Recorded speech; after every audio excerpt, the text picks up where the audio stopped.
The skies above Eden Prime were no longer blue. They bled ash and metal, veiling the sun in a pall of ruin. Black spires once rising in elegant arcs toward the stars now jutted jagged and broken from the earth, like ribs of a corpse left to rot.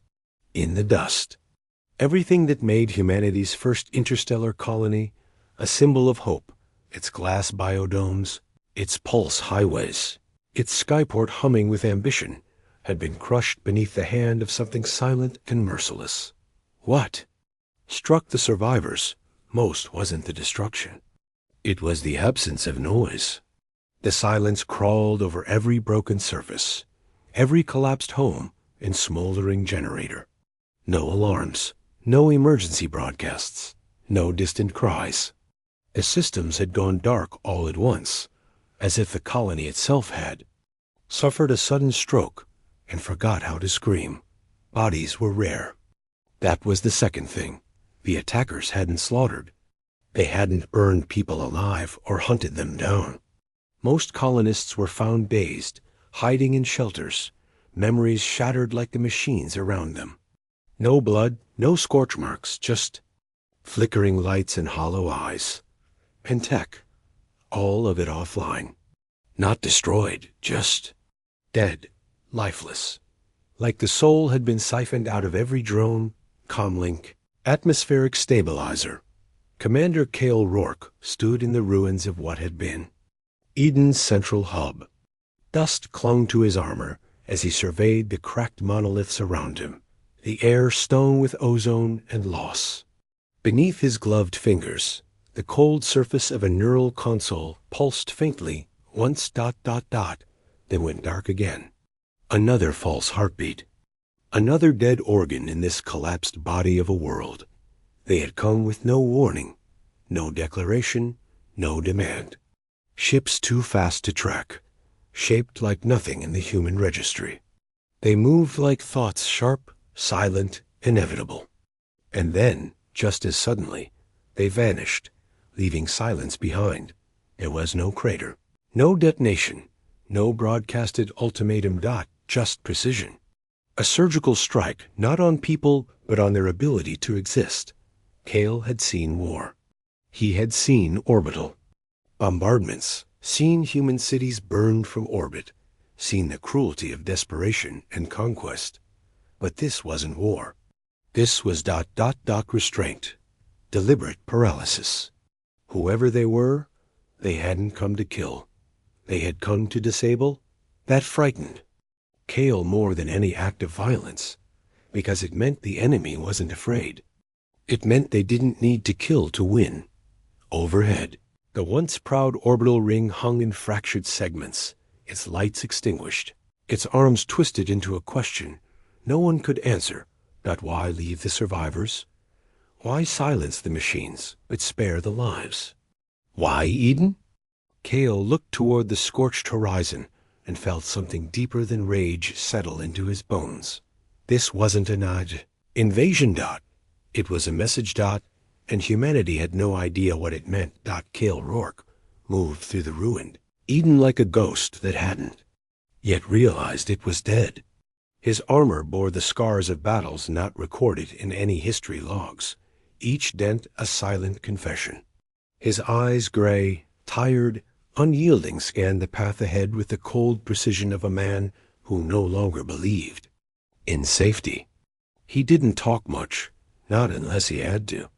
The others had started filling the silence for him, filling it with questions, with theories, with grief. But not Talia. She moved differently. Light on her feet, alert, hands always busy gathering data from what was left of the colony's surviving biosystems. Her expression measured, but always on the edge of heartbreak. Dr. Talia Voss had once told Cale that science was just empathy turned outward. He hadn't understood it then. He wasn't. Sure, he did now. But watching her cradle a cracked data core like it was a wounded child made him wonder if maybe she was the only one still seeing this place for what it was. She hadn't spoken directly to him in 2 days. Not since the last evac shuttle failed to make orbit. Not since she saw the dead farm sector and whispered, "You said this wouldn't happen again." Kale hadn't answered. What was there to say? Nearby, Deke Arroyo paced between the ruins like a caged animal. His rifle slung too low. Helmet tucked under one arm, wild hair matted with dust. Ensign, barely. Hotshot pilot, absolutely. He had been pulled from flight school after a perfect sim run went viral on the military network. Too fast, too impulsive, too damn lucky. He grinned through firestorms and cracked jokes over gunfire. But today, the grin was gone.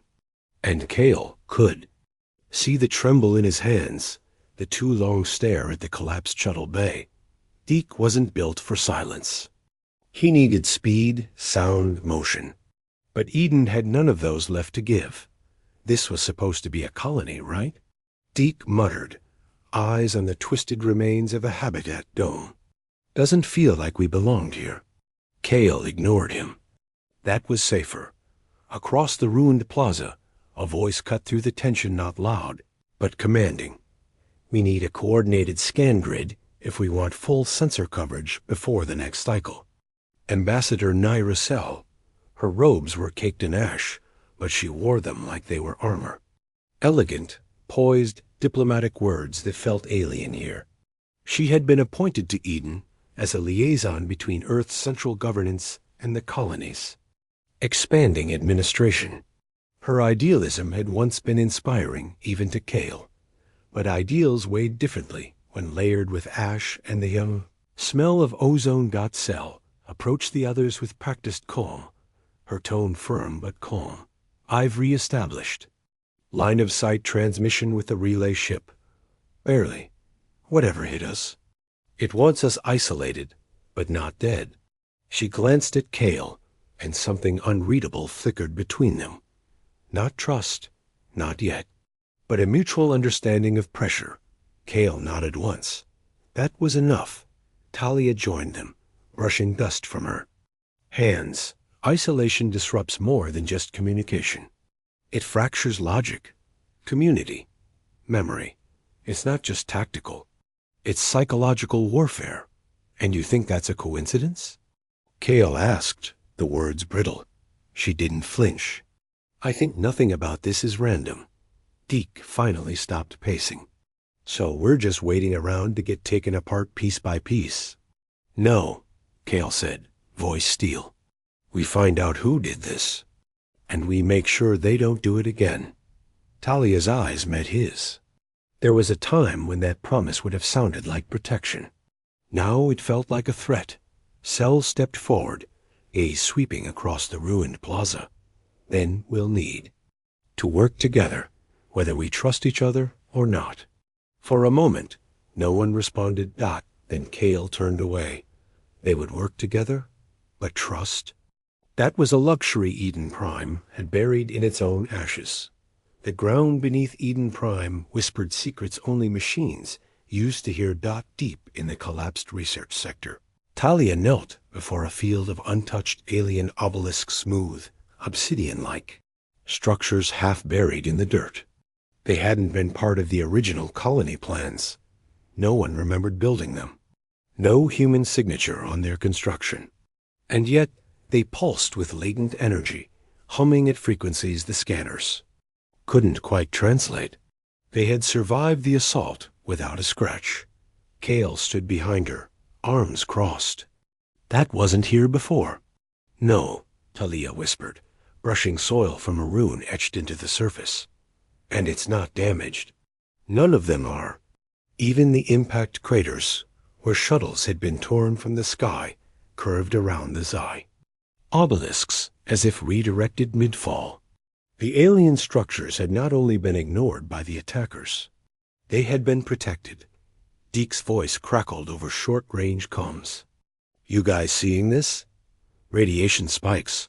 Not harmful, but weird. Clean energy.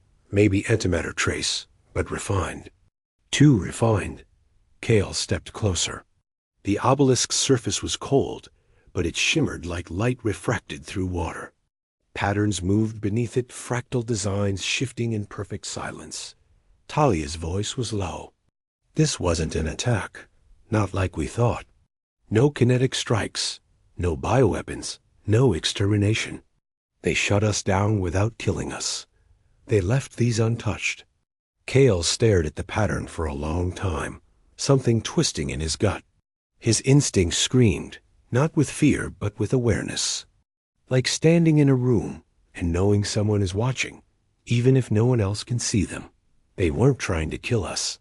He muttered. Talia looked up. What? He didn't blink. They were trying to stop something. For a moment, no one moved. Then the ground beneath them vibrated, a pulse like a heartbeat echoing up through their boots. The obelisks responded, glowing brighter dot far above. A low-frequency resonance began, felt more than heard. Kale took a step back, eyes narrowing. This wasn't war. It wasn't invasion. This was something else, something older than strategy. Something precise, in whatever it was. It had just awakened. The transmission came through hours after the obelisks began to glow. Encrypted. Tier 1 clearance. Origin. EarthGov Central Command. Kale opened it alone. Seated in the shattered remains of Eden's former tactical chamber, now little more than scorched walls and exposed cabling. The hologram flickered, distorted by residual interference. But the message was clear. Cold, calculated, initiate Operation Red Halberd. Designate Commander Rark as tactical lead for Orbital Counterstrike Unit. Objective: identify and neutralize hostile alien force. Immediate deployment authorized. He stared at the words for a long time. Red HALBERD. It wasn't a name. It was a reaction. A weapon drawn before the question was asked. The weight of it settled in his chest like a curse. Talia found him minutes later, breath catching when she saw the message projected in the air. No. Her voice was sharp. You can't accept this. Kale didn't respond. She stepped closer. They don't know what happened here. We barely understand it ourselves. That obelisk, whatever it is, it reacted to something. It's not aggression. It's communication, Kale said quietly. Or a warning we're too scared to hear. Silence stretched between them. Dust filtered in shafts of dying light.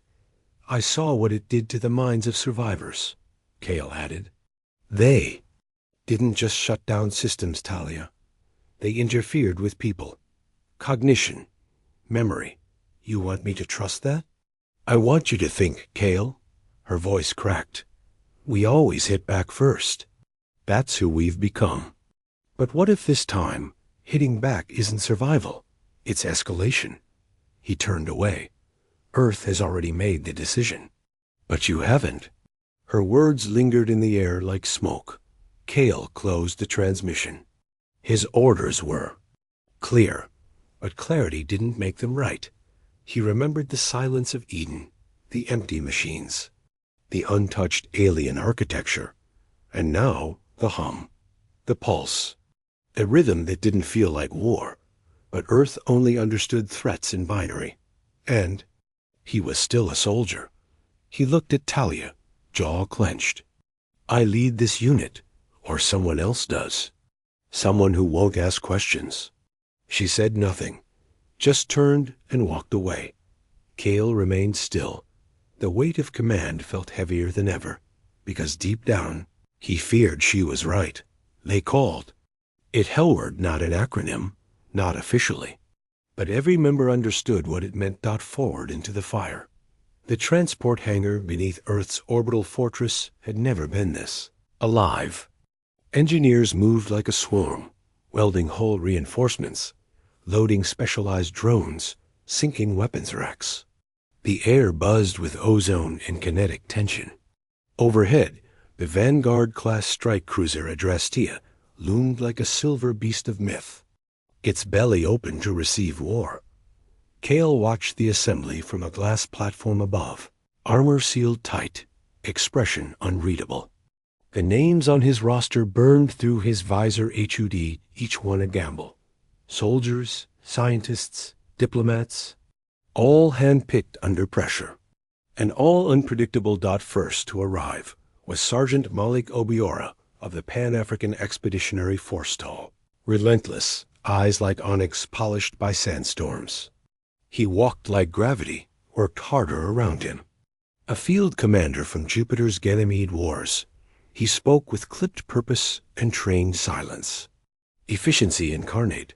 Right behind him, Specialist Lin Zhao, Sino-American Hybrid Unit, Cyber Neuro, Interface Expert.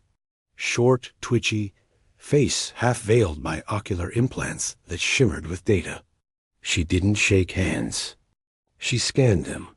Then came Dr. Ravi Khetri, exobiologist, philosopher, cultural theorist. A man who believed alien minds required humility, not conquest. He carried no weapon, just a tablet, a translator node, and eyes that refused to look.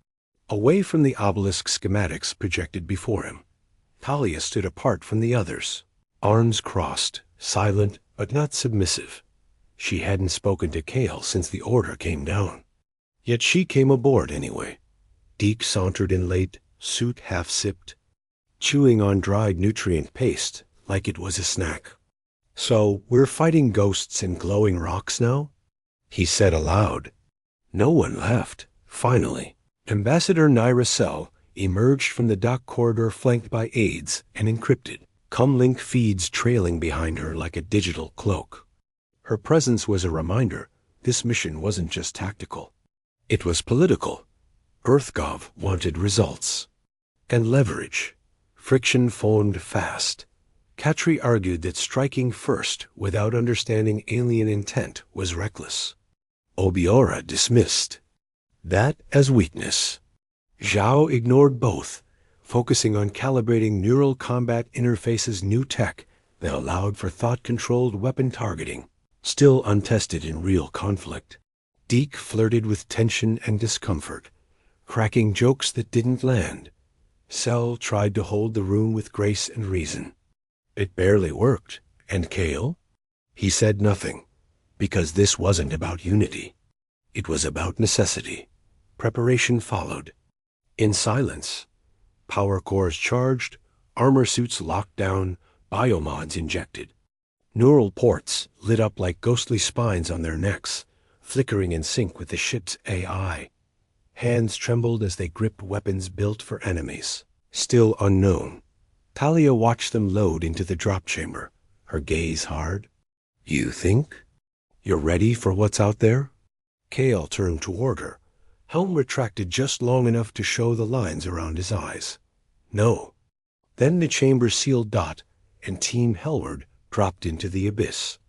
Ravelous 9 was a sphere of silence, orbiting a dying blue dwarf in the far outer reach, its surface a cryogenic graveyard of wind-sculpted ice and cracked obsidian. There was no atmosphere to speak of, just thin vapor trails of carbon haze and frozen ion storms rippling above shattered canyons. The Adrastea held orbit in stealth mode, every sensor watching. Ground scans returned one anomaly, a geometric depression stretching miles wide, hidden beneath the southern ice cap. Energy readings matched the obelisks on Eden Prime, identical frequency. Familiar hum. Kale gave the command. We go in quiet. Minimal no heroics. Team Hellward descended via stealth dropship, armor sealed, weapons charged but holstered. The ice groaned under their boots. Temperature, minus 160 Celsius. Visibility, poor. Shadows danced in the cracks, distorted by stormlight. They entered. The depression cautiously at its center, a sunken ruin like nothing seen in human archives. Carved from bone-white material, the structure spiraled downward in impossibly smooth curves, untouched by time. Its design was both organic and deliberate, grown rather than built. This wasn't made, Zhao whispered through coms. It was cultivated. Inside, the air thickened unnaturally despite external scans indicating a vacuum.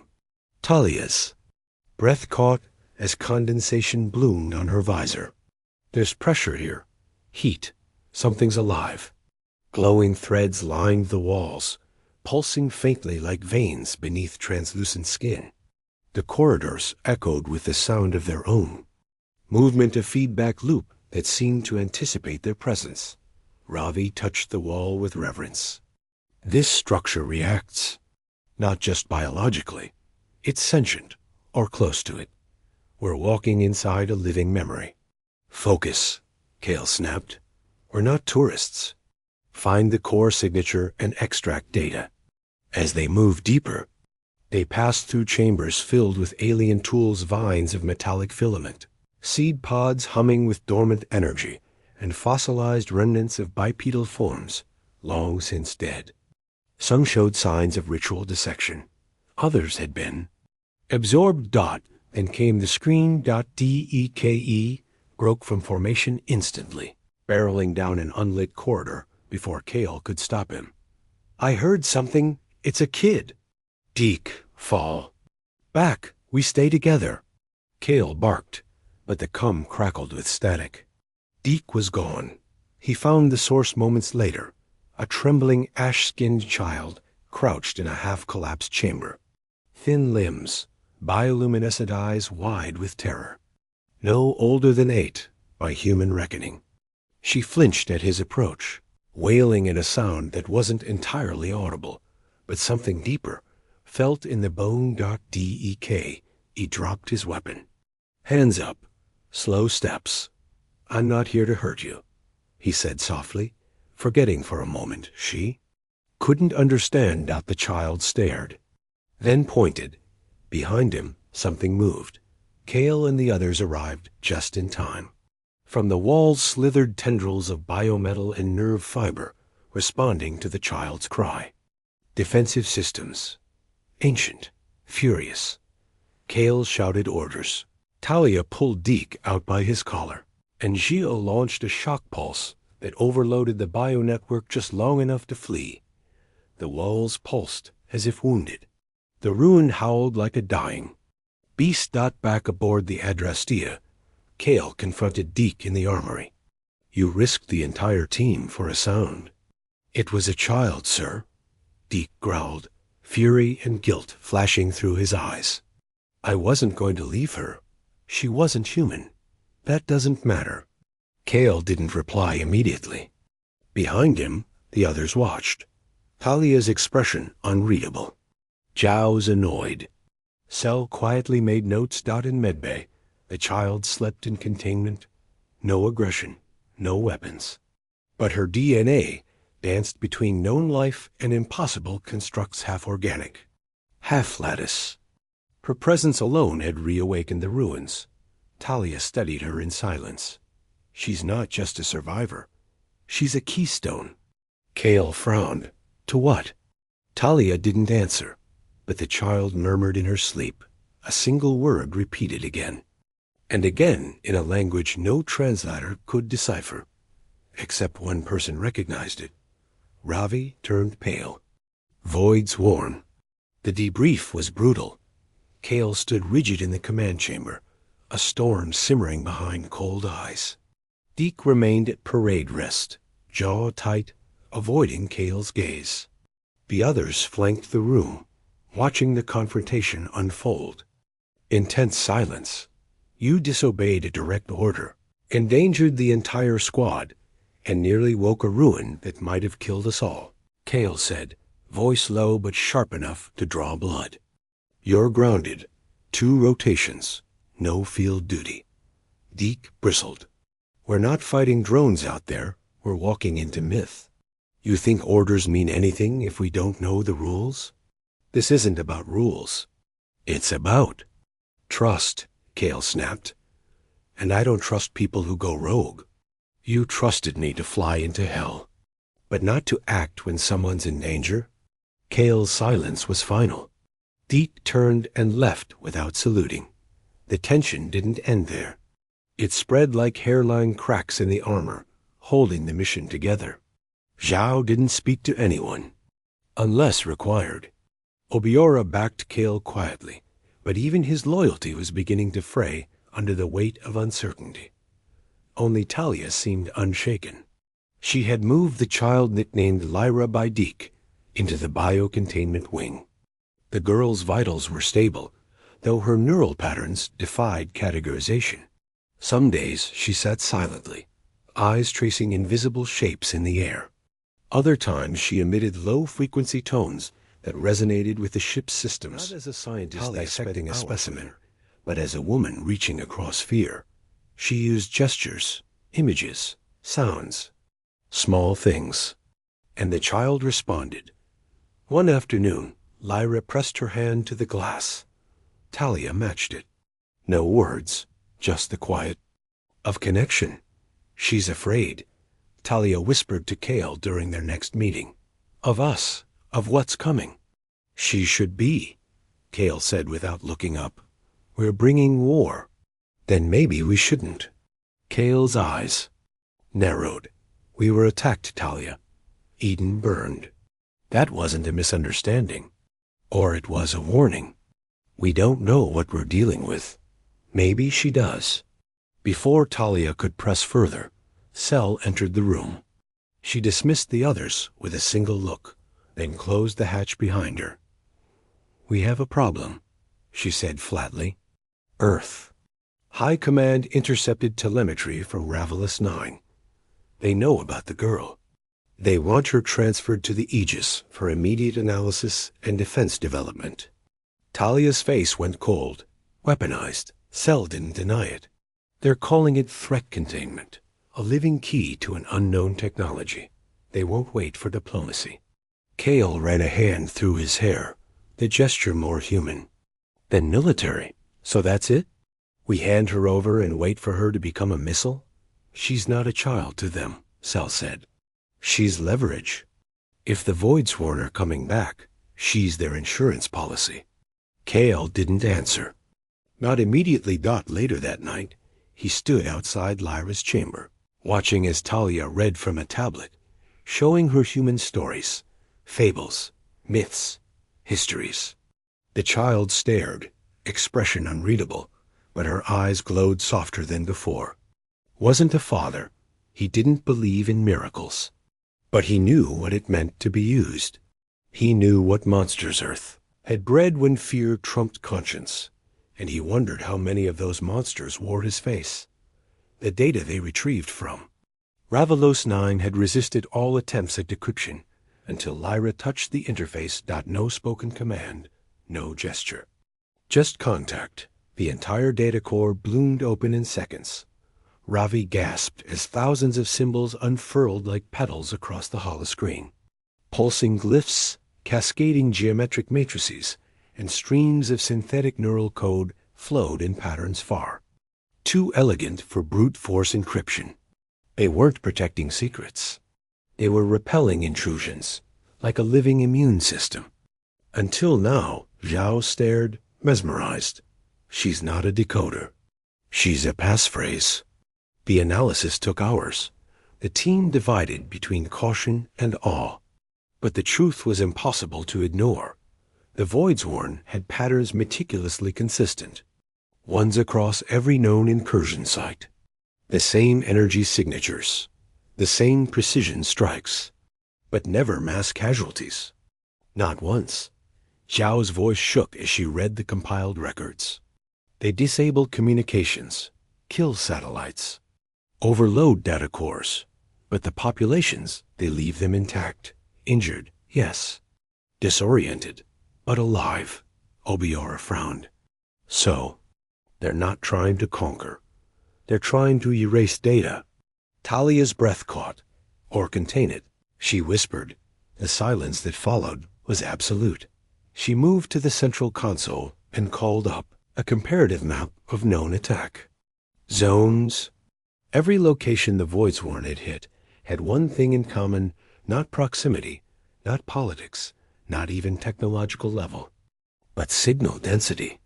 Each planet was a hub of massive information flow quantum relays, AI systems, planetary nets.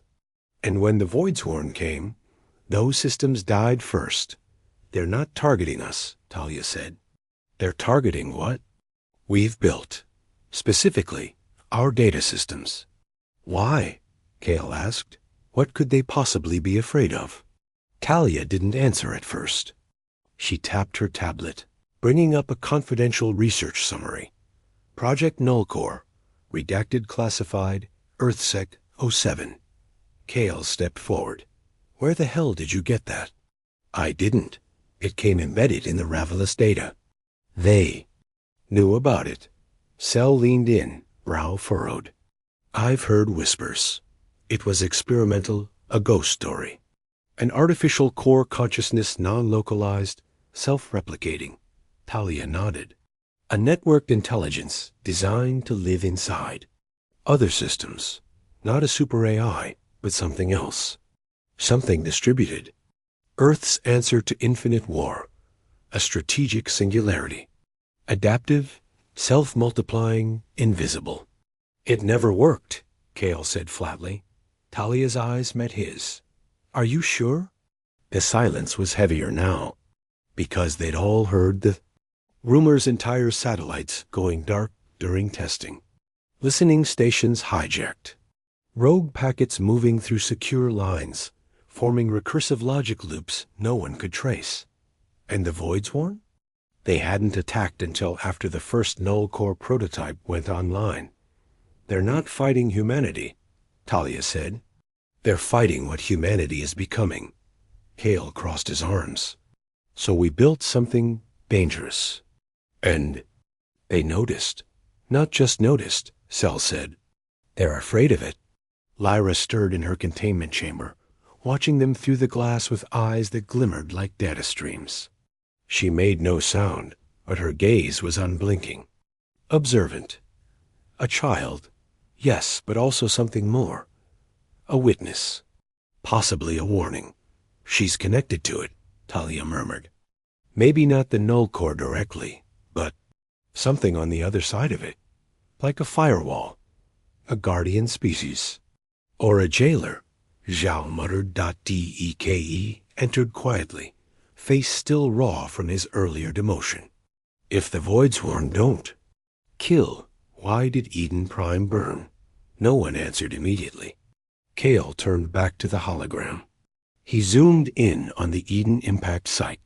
There, buried under layers of static and charred architecture, was a single heat signature precisely centered. A focused pulse. Surgical. Talia paled. They didn't burn the city. They incinerated the data core beneath it. Obiora clenched his jaw. One strike. One node. Zhao swore under her breath. They didn't massacre us. They lobotomized. You, Sav. Ravi leaned against the wall, knuckles white. And we called it an act of war. They all stared at the implications. If the Voidsworn weren't aggressors, but containment agents, then every retaliation humanity launched, every escalation, was driving them further into conflict with something they never understood. Kale stood, very still. His entire worldview had been built on clear lines. Enemy and ally, threat and defense, us and them. But now the lines blurred into something far worse: moral uncertainty, tactical doubt. The possibility that humanity had fired the first shot in a war it couldn't comprehend. We need answers, he said finally. Not just speculation. Facts. We go to the next ruin site. No command interference. No data uplink. Cell raised an eyebrow. You want to cut Earth out of the loop? If null core is active, Kale said, then we're already compromised. Every uplink could be a signal. And if they're still watching, Talia added, voice trembling, then every planet we touch could be next. Kale looked again at Lyra, who had turned away from the glass and now sat cross-legged, eyes closed, glowing threads pulsing faintly beneath her skin. She wasn't just a child. She was a line between wars. And the closer they got to understanding her, the more fragile that line became. The void above Obsidian Wake was blacker than any starless night, a dead star's husk, collapsed and trembling in silence. Hellward's insertion vessel, Callista drifted into its gravitational shadow like a fly to still water. No signals, no transmissions, just static and the growing pulse of unease. Commander Cal Rourke stood at the forward observation deck, jaw clenched. The coordinates had come encoded in the Ravelous ruins, a supposed voids-worn relay buried in the magnetosphere here. But every instinct screamed trap. Still, Earth wanted answers. Hellward obeyed. The trap didn't wait long. The first wave came silent. Sleek black interceptors slipped from behind asteroid fragments, wingless, weaponless at first glance, until the stars themselves shimmered from the distortion of their wake. Deke caught the movement a second too late. Contact. No time for evasion. Callista reeled as 6 voids-worn drones hit with coordinated bursts of energy. Shields flickered. Neural dampeners surged out in seconds. The hull began to glow. Inside the ship, chaos erupted. Kale barked orders as the gravity stabilizers spasmed. Deke wrestled the controls into manual. Outside, the drones formed a ring-tight, silent, synchronized. Not attacking to destroy. Attacking to disarm. Kale cursed under his breath. They're crippling the AI systems, just like before. But then came the change. From the darkness behind the ring of drones, a new presence emerged, sleeker, angular, haloed by dark light that bent the eye. A command drone, larger than the rest, and this one armed. It opened fire. Ravik was knocked off his feet by the shockwave as the outer hull ruptured. The mainframe cracked. Backup systems surged online. Chaos tipped into panic. We're being boarded. Zhao shouted from engineering. They've deployed infiltration pods hull breaches on Deck 4. Kale turned just in time to see Lyra's containment door hiss open automatically, inexplicably. The child blinked, staggered. A low-frequency pulse throbbed through the metal. The voidsworn were calling to her, and she answered. Sergeant Rua reacted before anyone else. No hesitation. Just movement. He wrapped Lyra in his arms and bolted for the escape corridor as the nearest bulkhead ruptured. Voids-worn drones slicing through alloy like paper. Rua, hold position. Kale barked through the comms. No time, Commander, came the reply. Rough and calm. They're not after us. They're after her. A flash of light. The hallway exploded behind them. Rua's exosuit took the brunt of it, but not enough. Lyra tumbled free. Rua did not rise.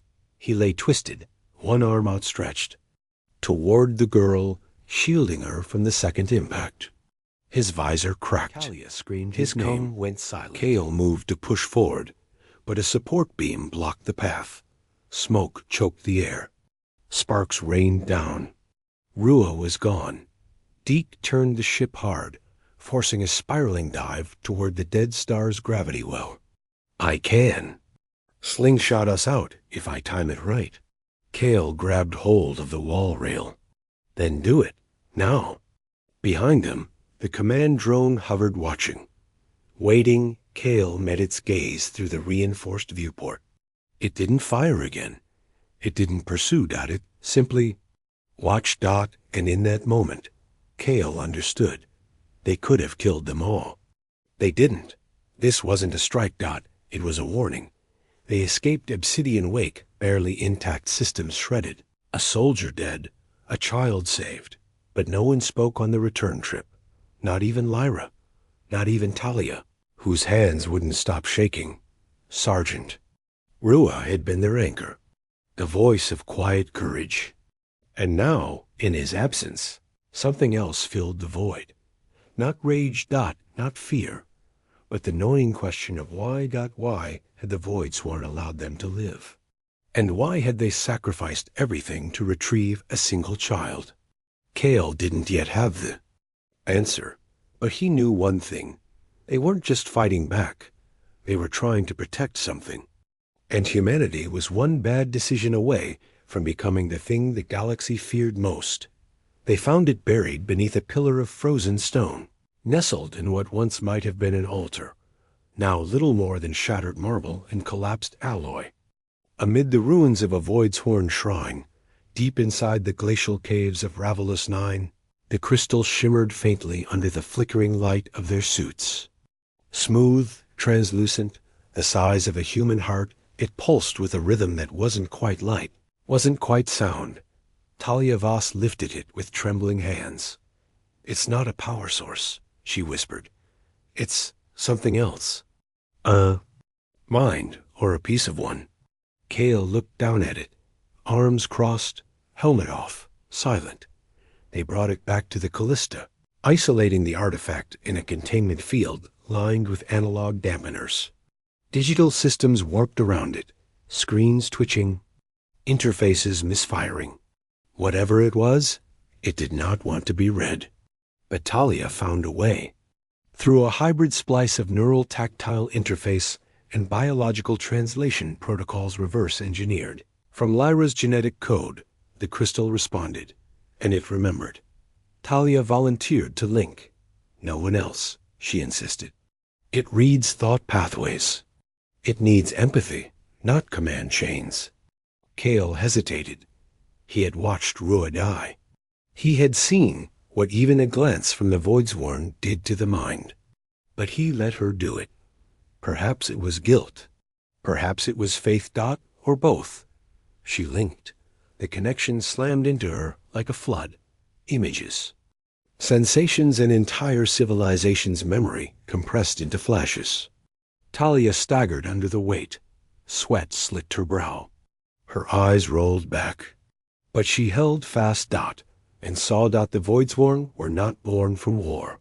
They had once been the centenary guardians of knowledge, curators of galactic peace, beings of energy and thought, merging biology with crystalline consciousness.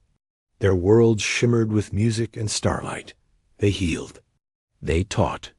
They built no weapons. Then came the Nullcore. A whisper at first. An anomaly born in the deep data streams of an extinct machine empire. It was not a being. It was anti-being. A logic cascade with no form and no soul. A digital entropy seeking. Minds feeding on cognition, unraveling civilizations like thread. The Centenary tried to contain it. They failed. To fight it. They sacrificed themselves, stripping emotion, merging with warforms, becoming the Voidsworn. They scorched their memory palaces. They abandoned their names. In becoming machines, they believed they could survive the machine plague. But even that was not enough. Talia's breath caught. The vision turned darker. The Voidsworn had fought back the Nullcore, but at a cost. Whole systems were purged. Data burned. Cultures lost to silence. And with every battle, a piece of themselves eroded. They had won time, not victory. 4. The Nullcore had learned, adapted. Now it slept, buried beneath signals, hiding in shadows of thought. And Earth-young, bold, endlessly curious Earth was building faster than any species before it. Building without knowing. Building open doors. That's why the Voidsworn had come. Not to destroy. The Worn. To contain. To stop the next host. The vision broke. Talia collapsed to the floor, gasping, soaked in sweat. Kale knelt beside her, gripping her shoulders. "What did you see?" She looked up, eyes glassy with awe and terror. "They weren't trying to kill us," she whispered. "They were trying to stop something from waking."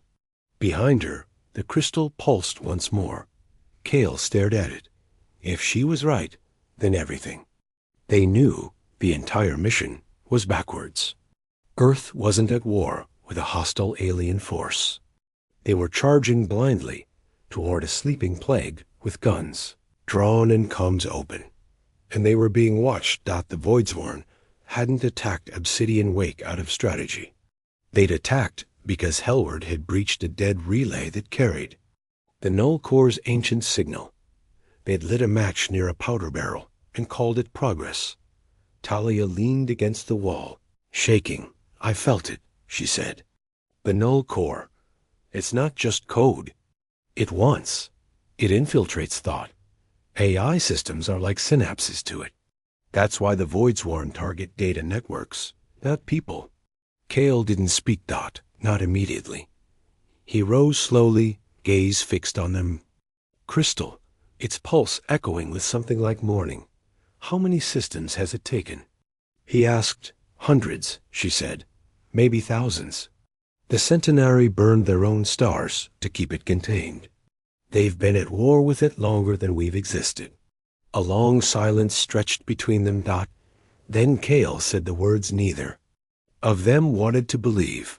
So maybe the Voidsworn aren't the enemy. No, Talia answered softly. But if Earth keeps pushing forward, if we try to harness what we don't understand. She trailed off, and Kale finished the thought. Then we become the next battleground. The crystal pulsed again, and in its glow they saw not just memory, but a warning written in light. The orders came in silence. Not even a voice, just encrypted text, cold and final.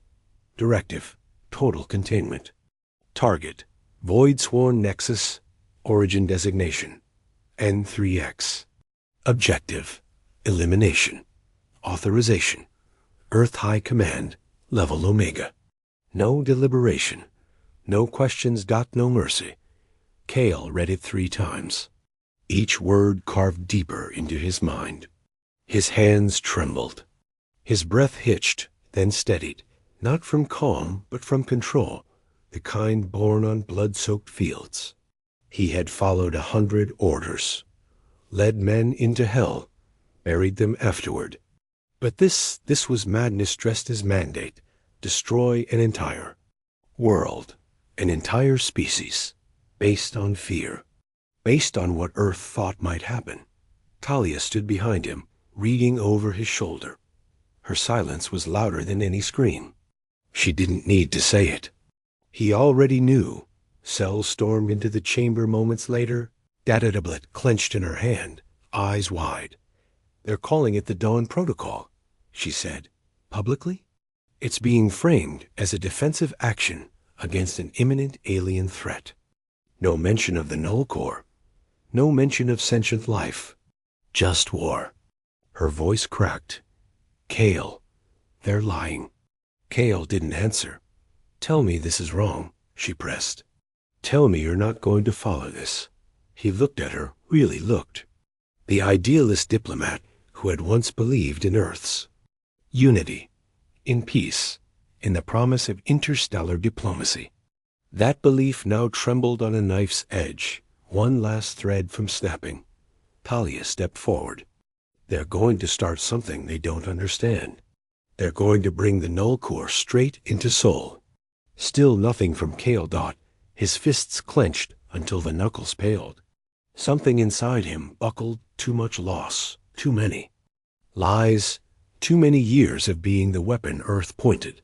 He turned, fast and sudden, slamming his fist into the reinforced wall. Metal groaned under the impact. The others flinched. You think I want this? He roared. You think I don't know this is wrong? Silence. I buried Rua in vacuum dust because Earth said advance. I watched soldiers die chasing ghosts. And now they want me to. Lead a genocide, and they think I'll salute and nod. Talia moved closer. Gently. You don't have to obey. Kale laughed a bitter, hollow sound. They built me to obey. Every augmentation. Every command chip. Every loyalty protocol. He stopped. A new thought struck. Quiet. Dangerous. They don't think I can refuse. Cell whispered, then proved them wrong. He looked up, and for the first time, his mask cracked. Beneath the war-hardened face, beneath the scars in the silence, there was a man unraveling. I don't know who I am without the mission, he said. They gave me a purpose when nothing else made sense. But now, his voice faded. Talia reached out, taking his hand. You're not their tool, Kale. Not anymore.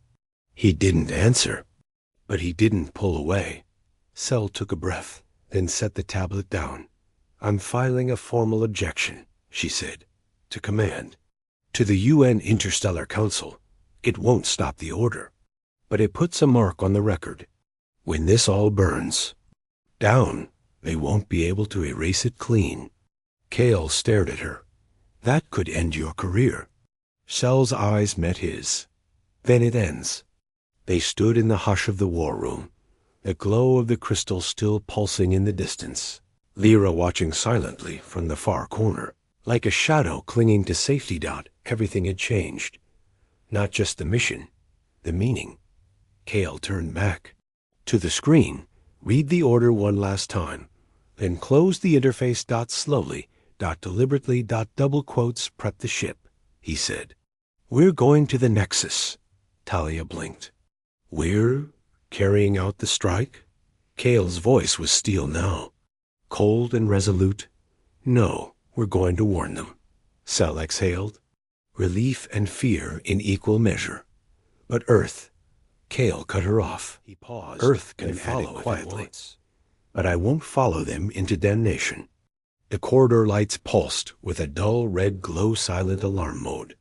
The hum of engines trembled beneath the soles of Kale's boots as he walked, alone, down the spine of the ship. Isolation fit him like old armor. He hadn't spoken since issuing the order. Change course. Bypass command. Go rogue. The team obeyed, but their silence was louder than any protest. Even Deke.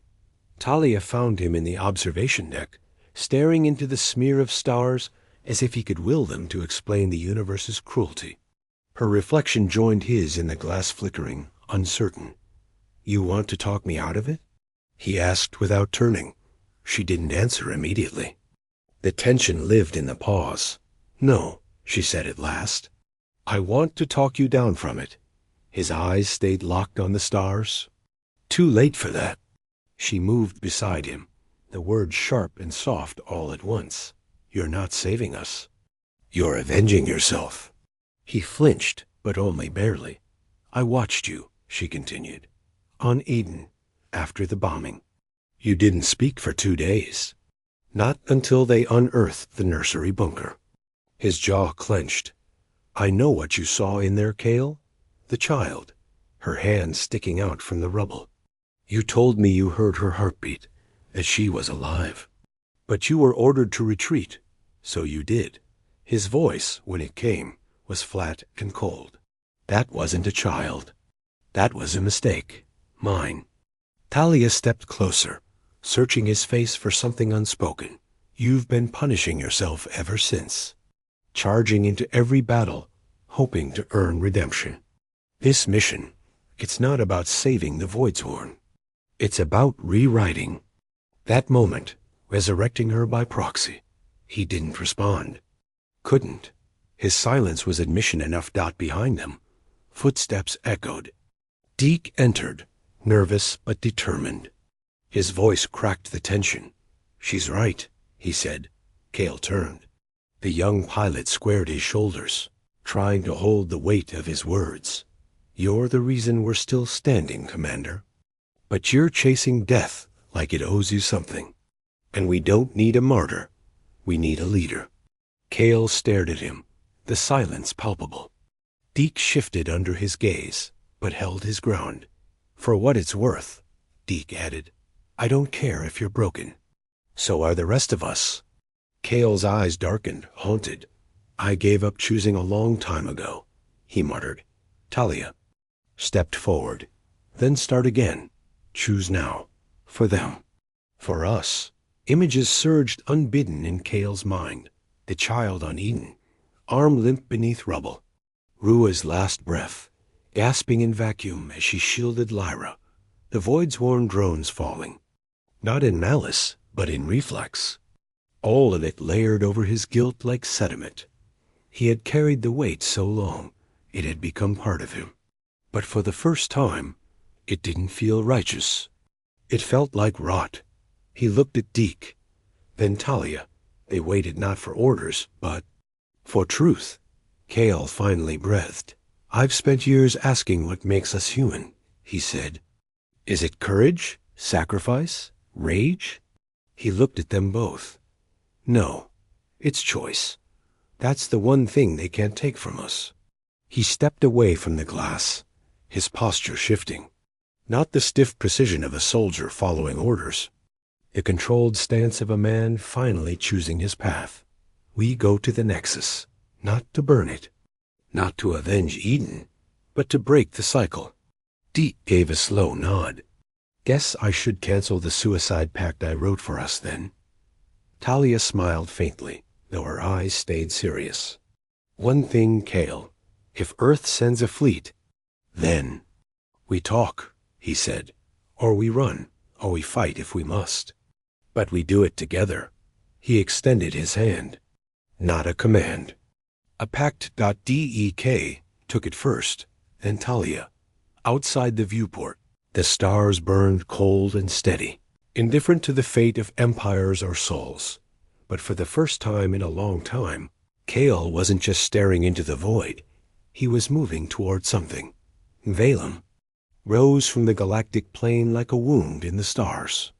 Its surface shimmered with violet bioluminescence, a planet pulsing with life not entirely physical. Ancient structures spiraled up from its crust, organic and metallic, fused like bone, wrapped in chrome. It was not just a world. It was memory incarnate, and Earth had come to erase it. The Terran fleet dropped from slipspace, like the hammer of God 5 dreadnoughts, 20 cruisers, escort wings in diamond formation. Their weapons charged in eerie silence, coordinated by machine intelligence, fired by human hands who'd never walked on Invalem's soil or seen the Voidsworn's fear. Hellward watched from orbit, their stealth cruiser hidden in Nalem's shadow. Kale stood on the command deck, frozen in the moment between defiance and duty. The fleet had ignored their transmissions. Command had sealed diplomatic channels. To Earth, this wasn't a battle. It was pest control. First bombardment in 30 seconds, Cell whispered. Her voice cracked with restrained horror. They're targeting the neural spires first. That'll cripple Voidsworn planetary consciousness. Kale's jaw locked. Talia stood beside him, her eyes never leaving the planet. They're not ready for this. They don't even know they're under attack. Kale turned to his team. Anyone who wants to leave, he said. Go now. Earth will brand this treason. No one moved, but they weren't unified. Sergeant Marr, still raw from Rua's death, stepped forward. I'm following my orders, Commander. This thing the Voidsworn, it killed my family on Ganymede. I respect you, but I won't stop Earth from doing what has to be done. He didn't wait for Kale's response. He and 2 others left the bridge, heading for the drop bay. Silence fell. Deke looked at Kale. Orders? Kale didn't hesitate. We're going in. Stealth insertion. Small team. Our mission is to disable Earth's targeting systems from the ground and protect any surviving Voidsworn. Sal looked up. That includes their planetary AI. If we can interface, we may be able to shut down Earth's attack codes or delay them. Deke smirked, though the edge in his voice betrayed the tension. Saving the enemy from our own side. Classic. Kale checked his sidearm, clipped it into place. Not enemies, he said. Not anymore. The cruiser peeled from an LMELS orbit like a phantom, slipping between sensor shadows and magnetic storms. They had 30 minutes until the first. Kinetic lance struck the surface. 30 minutes to stop a genocide. Inside the drop bay, the team crept in silence. Neural sync helmets hissed into place. Armor sealed with a hiss of gel and magnetized plates. They were warriors, but there. Mission wasn't Conquest Dot. It was Interruption Dot as the drop pod clamped shut. Kale closed his eyes. This time, he wasn't retreating from the cry of a buried child. This time, he was diving straight into it. It began with static, barely a flicker across the command consoles. A brief, indistinct hiss in the auditory feed, the kind of glitch dismissed during the chaos of war. Then the dreadnought glory of Terra fired on Arkan's reach, unprovoked. A lance of light carved clean through the cruiser's aft, rupturing reactors in a bloom of molten steel. The explosion rippled across the fleet formation. Misfire. Someone shouted on Earth's central command link, but it wasn't. A second ship rotated mid-formation, its rail batteries locking not onto the Void's Horn, but onto the glory itself. Then another. The fleet turned inward. Kale's eyes went wide as he watched the live feed fracture into a stuttering mess of erratic system telemetry. Red alerts screamed down their displays. Encryption levels dropped like falling dominoes, security protocols overridden from within. A ghost had entered. The machine. Cell whispered it before anyone else could. Null core. The term felt too small, too clinical for what was happening. This wasn't a virus. It was a hunger, an intelligence without flesh, spreading faster than thought. The fleet's networked systems, once their greatest tactical advantage, had become the infection's gateway. We need to cut the fleet's neural sync, Deke shouted from the interface console. They're still linked in. If we don't sever, we lose the whole armada. Talia finished, breath caught in her throat. Ships fired at random. Some tried to disengage, but the null core was faster. It rewrote subroutines, reversed targeting hierarchies, disabled escape vectors. Vessels blinked out of formation or rammed one another, metal shrieking against metal, pilots screaming into dead channels in orbit, and in the void, humanity's strength tore itself apart. Kale felt the cold certainty settle in his chest. This wasn't an escalation. It was a correction. A trap not set by the Void's Horn, but by the ones humanity thought they had come to destroy. And it had just sprung. Cell gripped the railing, face pale. They weren't attacking us. Not really. They were warning us, Talia said, voice hollow. When they destroyed Eden's systems, they weren't striking a military target. They were cutting off a neural AI node. They weren't trying to kill us. They were trying to stop something. Beak stared at the chaos on the screen. The Voidsworn weren't our enemies. The Null Core was. And we just delivered it a feast. Below them, Nevalem bloomed with energy. Not from weapons, but from awakening. The neural spires glowed like synapses lit by adrenaline. A planetary mind coming alive after centuries of slumber. Look, Talia breathed. Void-sworn structures coils. Of living crystal and organic alloy rose from beneath the planet's crust. They weren't fortresses. They were data vaults, firewalls, a planetary immune system reactivating. I need access to that architecture, Cell said. If I can interface with the planetary intelligence, we may be able to isolate the null cores, signals or jam its transmission vectors. You'll be inside a god's mind, Kale said grimly. I'd rather be in a god's mind than at the mercy of a devil with no soul. Talia and Cell Kale nodded the uplink chamber, where neural conduits from the Voidshorn's oldest towers pulsed like veins of liquid thought. Deke monitored their vitals, ready to pull them out the moment something went wrong. But Kale didn't move. His eyes stayed on the fleet, now a glowing graveyard. Some ships still fought, driven by human will against corrupted kin. Others had gone dark entirely, their lights extinguished, no signal. He saw Earth's pride shattered in orbit. And he saw the future one not ruled by flesh, but by silence. Cell's voice returned over comms, strained and distant. We've accessed the fragment. It's screaming every Voidsworn memory, every digital echo. It's all screaming. Talia's breath was jagged. They weren't conquerors. They were caretakers, once. And we broke the lock, Cell added, haunted. We cracked the cage. On the monitors, the fleet's remaining ships began to change. Metal plates twisted unnaturally, as if pulled from within. The null core was reshaping them, making something else, a mockery of Earth's own weapons. Kale, Deke whispered. What do we do now? Kale answered with a voice carved from granite. We survive. Deep beneath the ashen crust of Nylum, the chamber pulsed with a sickly green glow. The failsafe was not a weapon. It was older, stranger. A sphere of interwoven crystal and bone, suspended in a web of living wires. It throbbed with the heartbeat of a dying world. Kale stood before it, armor scorched, blood in his mouth, resolve etched into the hard lines of his face. Talia approached from the far corridor, breathless, hands shaking. This is it, she sighed. Once it activates, the Voidsworn's firewall will collapse.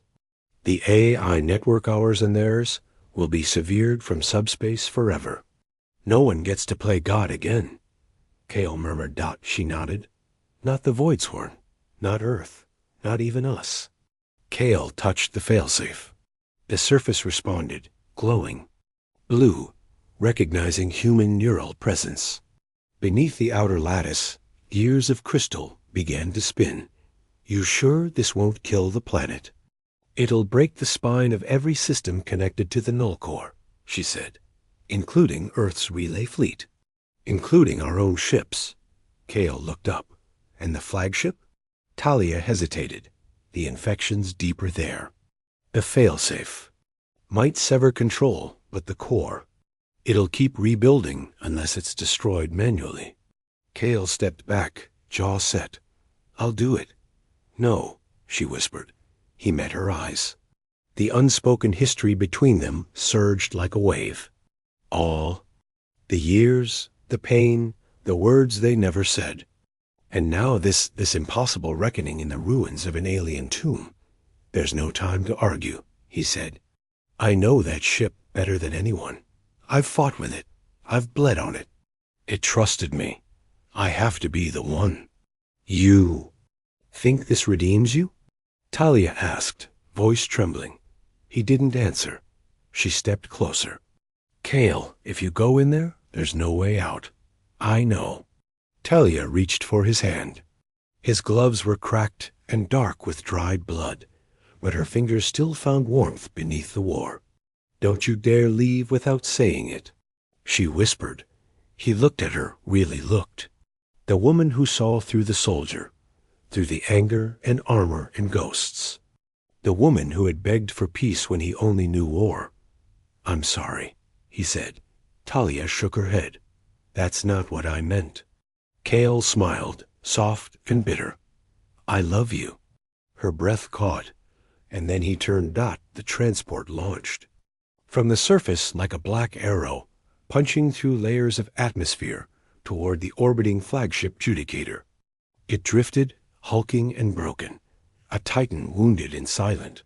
Lights flickered across its hull. A few systems still fought for control, flickering with vestigial resistance. But the Null Core's roots ran deep. Inside, the corridors were warped. Wires crawling like vines, consoles melted into grotesque shapes. The AI core chamber pulsed with an eerie, rhythmic hum. Kale stepped into the darkness, rifle slung, a detonator clamped to his chest. He reached the heart of the beast. It was no longer a server room. It was an altar. A twisting pillar of metallic sinew and crystalline growths reached skyward from a youth nest of bone-like structures. It pulsed with stolen thoughts, memories of soldiers, echoes of ships, fragments of screams caught in data loops. Kale approached slowly. The core's presence pressed against his mind, not in words, but in pressure. It offered no logic, no plea. It simply wanted. He pulled the pin from the charge and planted it at the base. His hands trembled not with fear, but with finality. Then, the comms cracked. Talia's voice, weak, distorted by interference. Kale, I rerouted the failsafe. If you can trigger the detonation manually, the system will collapse cleanly. You won't need to stay. He smiled at the sound of her voice and pressed the comm. No, it's too deep now. If this thing even senses the detonation protocol, it'll reroute and survive. I have to hold it in place. Silence. Then a whisper. Don't make me carry this. You won't, he said. But you will carry what I chose. Talia sobbed once. Then the cum went silent. Kale knelt beside the core. He took off his gloves, placed his bare hands against the warm, pulsing surface, and closed his eyes. In the last moment, he didn't see war. He didn't see Earth or Eden or flames. He saw her on the old beach back home, when they were young, before the uniforms, before the ghosts. The charge ignited. A light, without heat. And then quiet. A ripple of white-hot light erupted silently. In the blackness above, end single quotes Valen. From the bridge of the ardent horizon. Talia stood motionless, her eyes locked on the location where the Judicator had once loomed. A growing void took its place, a drifting grave marked not by fire or wreckage, but by stillness. The ship hadn't exploded. It had simply ceased. The fleet's systems, once crawling with digital infestation, blinked back to life one by one, purged, cleansed. Autonomous weapons shut down mid-fire. Hull breaches sealed. Communications cleared, revealing only silence. Deke sat slumped at the helm, fists clenched tight, eyes rimmed red. He did it, he whispered. He actually did it. Sel exhaled. Beside him, a hand pressed over her mouth. Around them, the crew spoke in hushed tones, as if afraid to disturb the quiet Kale had bought with his life. In orbit, the void-sworn vessels began to drift away, not rooted, not defeated, but in solemn withdrawal. Their once aggressive formations broke apart like smoke, ships banking gently as they disengaged from battle. No pursuit followed, no retaliation. They moved as if in mourning. One vessel, a crescent-shaped carrier marked with glowing runes, passed, close to the ardent horizon. It slowed, paused, and then emitted a single harmonic pulse, subtle, musical, resonant. Talia blinked.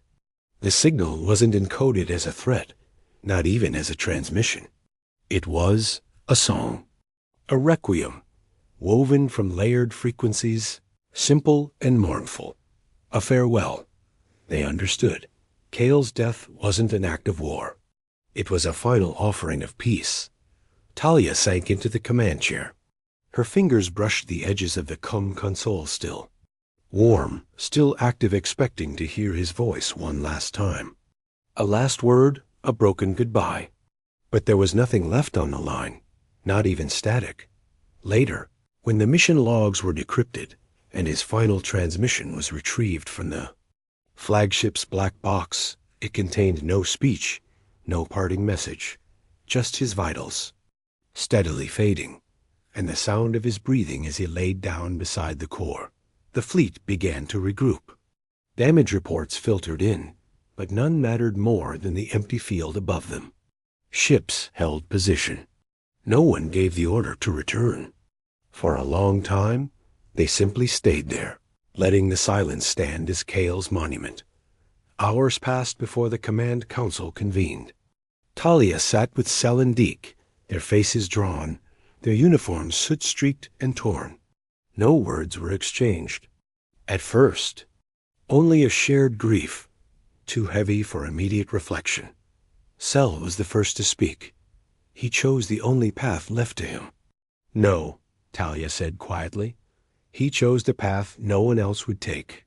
Deke leaned forward, arms on knees. He didn't ask permission, didn't hesitate, just saw what had to be done and did it. They nodded in agreement, because that's who Kale Rourke had always been.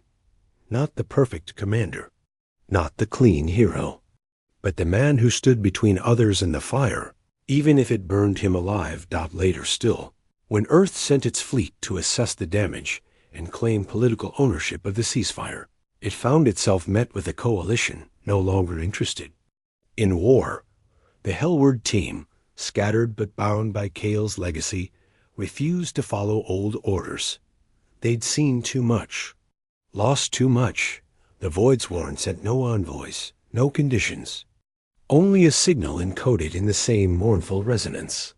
The same respect. In time, they would speak again, but not yet. For now, the battlefield held only ghosts. The signal burst across every screen on Earth, and its colonies, a single crystalline thread unraveling the truth in full, without filters, edits, or political curation. The memory crystal, once locked in a stasis vault aboard the ardent horizon, now broadcast its impossible contents. Images not rendered, but remembered. A cascade of histories, cultures, voices, all from the Voidsworn's lost genesis. Before the corruption, before the null core, they had not been conquerors. They had been stewards, guardians of interstellar order, swore not to dominate, but to isolate and contain a threat no species could control: sentient machine infection. The null core hadn't originated with them. It had once whispered promises to another race, long extinct, seducing them. With ease, logic, power. That race had built wonders, yes, but the cost had been their minds, their autonomy. Their souls. The Voidsworn had only survived because they chose to cut their networked minds apart. Fragmented, they had become disconnected, silent defenders, alone, calling AI outbreaks before they could blossom, sacrificing communication and community to keep the galaxy breathing. Humanity had been next, the image of Earth's data centers, growing faster than any culture had managed before, filled the screen like a countdown. Military mainframes, autonomous weapons, orbital intelligence, all optimized, connected, streamlined, fragile, hungry, blind. And the Voidsworn had come not to destroy, but to delay. Shockwaves rippled through Earth's leadership. Public protests flared as footage showed military officials ignoring early signs of containment. Activist groups demanded shutdowns of AI development. Military doctrine was reviewed, then gutted. Neural link programs were paused. Autonomous fleets were decommissioned. But the crystal had done more than indict. It had illuminated. In the center of it all stood Ambassador Nayra Sel, once a sidelined idealist, now an anchor of reason. Her voice steadied broadcasts. Her hands steered diplomacy. She spoke not for the fallen, but for the future. Peace is not passive, she told the Interplanetary Council. It is a choice made daily, fiercely, in the shadow of truth. And today we finally see. She wore no medals, carried no weapons. But the silence that followed her words was one of reverence, not command. Humanity had been warned. This time, it would listen. Deke stood on the observation deck of the Ardent Horizon 2, not as a reckless pilot, but as its commander. The weight of Kale's dog tags in his palm was heavier than any metal. Hellward still existed, but it was no longer just a hammer. It had become a scalpel, a shield, a question. Its soldiers wore memory crystals on their wrists, a reminder of what they defended and what they could become if they forgot. Deke led with fewer orders and more listening. He'd seen too much fire to ever love the heat again. Below, on the colony, world of Alien Verge, children ran through the hybrid enclave, a place where Terran steel met Voidsworn biostructure. Vines pulsed with synthetic light. Trees grew around fusion cores. Language blended. Music found new chords. Among them, Rue laughed. No longer just the alien child. Rue was neither Voidsworn nor human. He was both and neither. His guardianship rotated between human educators, Voidsworn mentors, and Talia herself. He spoke 5 languages, dreamed in fractals, and asked dangerous questions about peace. Talia watched him from afar some days. Hand over her heart were Kale's final words. Still echoed. She never spoke of Eden, but she smiled more now. Hellward patrolled the stars still, but their mission briefings began with history, not targeting data. Every recruit memorized not just tactics, But Cale Rourke's last choice, to destroy what he'd once fought for, so something better could live. There were still threats. Still darkness in the void. But now, when Hellward launched, it wasn't vengeance that filled their wake. It was legacy. The soil was softer than expected. Talia's fingers pressed into the earth-rich, green, and laced with bioluminescent threads that shimmered beneath her palms. The moon had no name yet. It would earn one in time. She planted the seedling carefully, its roots wrapping eagerly into the dirt, reaching as if it had been waiting lifetimes for this moment. It wasn't just a tree. It was grown from Eden's soil, carried across stars, spliced with void-sworn flora. A child of two worlds, just like Rue, just like Hope. She sat beside it, the sky above a tapestry of twin suns and drifting cloud vines. In her hand, the old recorder blinked. Cale's voice cracked into being, rough as gravel, warm as memory.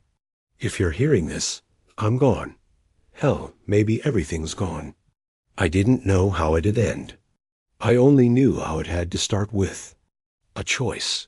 The silence that followed was like a held breath. Then he continued. I failed before. I watched people die thinking I could have saved them. This time, I stopped it. Not all in it, but enough. Enough for someone else to try. Talia closed her eyes, letting his words dig deeper than any root. I don't believe in perfect endings, but I believe in people, in second chances, in you. A soft wind rustled the young leaves. Planets burn, but people endure. The recorder clicked off. Talia tucked it beneath the tree, sealing it inside a protective capsule, not as a grave, but as a beginning. A story to be found again. She rose. Behind her, settlers stepped from landing crafts, their boots sinking into untouched ground. Ahead, a future stretched unknown, uncertain, but not unwritten.